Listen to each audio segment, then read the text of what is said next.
Hello SSS members and pensioners. Sa video na ito, pag-uusapan po natin ano-ano nga ba ang mga benefits ng isang self-employed member sa SSS.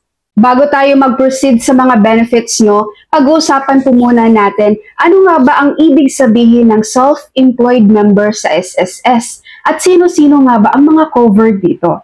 According po sa SSS, a self-employed person or a self-employed member is one engaged in any trade, business, or occupation who has no employer other than himself, whose income is derived from his or her physical and mental efforts and not from employment, and who is not over 60 years old.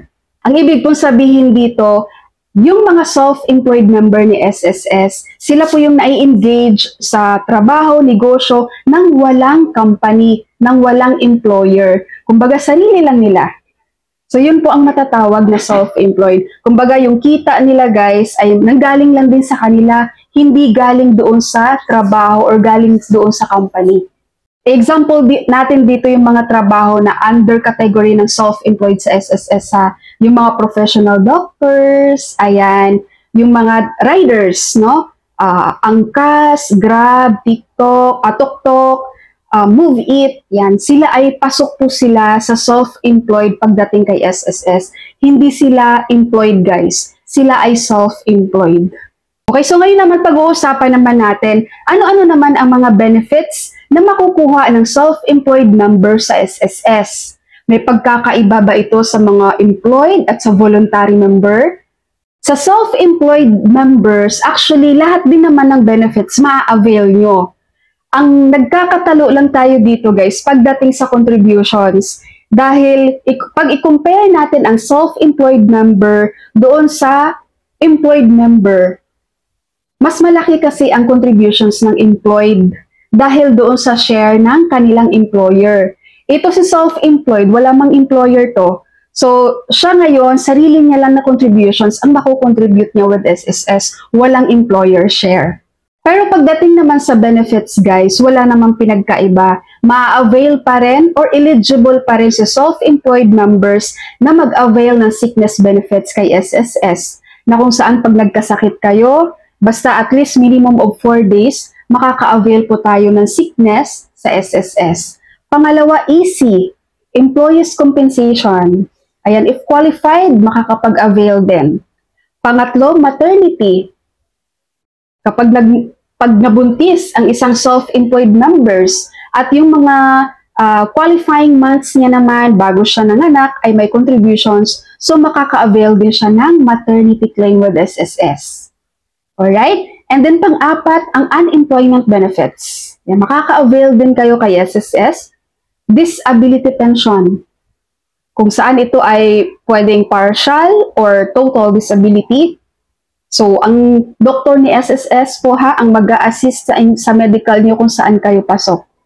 Okay, makaka-avail din kayo niyan. Retirement claim. Monthly pension or lump sum. Depende kung saan kayo pasok pagdating ng inyong retirement age.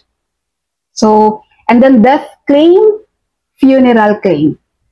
So, lahat ng benefits niyan, maa-avail pa rin yan ng self-employed member. Pagdating naman sa loans, yes, makaka-avail din si self-employed member doon sa mga privileges pagdating sa loans, no? Pwedeng salary loan, calamity loan, educational loan, pension loan kapag kayo ay nagiging pensioner niya na. So, yun po, lahat ng loans na yan, eligible din si self-employed member. And aside from that, ang ating mga self-employed members ay mayroon ding EPF or yung sa pension booster, pero depende kung maghuhulog kayo doon, no? Kung makikita nyo dito sa screen guys, itong inyong SSS contributions table 2025 para sa ating mga self-employed members. So kapag ang salary range nyo ay from 5,250 to 20,249.99, wala naman kayong NPF or pension booster. Pero kapag pumatak na yung earnings nyo guys ng 20,250 pesos and up, yan, nakikita nyo dito, meron na pong NPF. Na kung saan makakasama na po ito guys doon sa inyong babayaran. Okay po, kaya sa ating mga self-employed members dyan guys, no, meron ditong mga nagtatanong, ma'am, qualified ba kami dito sa sickness benefits? Yes.